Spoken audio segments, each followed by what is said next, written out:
Christ Triumphant, April 24th, Daily Devotional by Ellen G. White. Learning to trust and obey. Now if thou shalt kill all this people as one man, then the nations will speak, saying, Because the Lord was not able to bring this people into the land, therefore he has slain them in the wilderness. Numbers chapter 14, verses 15 and 16. The Lord had fulfilled the word that he had spoke to Abraham, when he declared that after the children of Israel had been in bondage 400 years, he would deliver them. Yet here on the border of the promised land, they dishonored him by giving way to unbelief.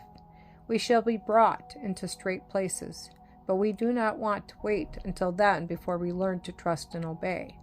Now, just now, is our day of opportunity and privilege. When the light of truth is shining upon us, we are to learn the lesson.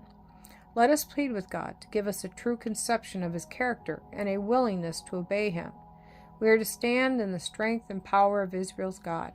Shall we do it, brethren and sisters, or shall we murmur and complain, looking at the obstacles in the way and making a mountain out of a molehill? Today, God gives his people to confirm their faith, evidences of his power such as he gave to Israel. Will they make these evidences of no effect? Will they act as if God had not wrought in their behalf?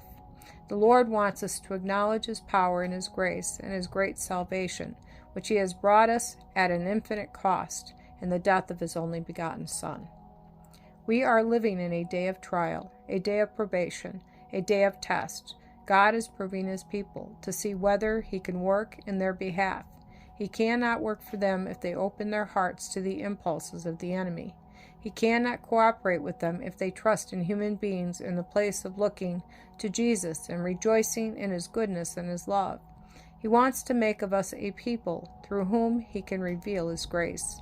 And he will do this if we only give him opportunity, if we will open the windows of the soul heavenward and close them earthward against human rabble, against murmuring, complaining, and fault-finding. Those who today murmur against God's appointed agencies, weakening the confidence of the people in them, are doing the same work that the children of Israel did. The Lord hears every murmuring word.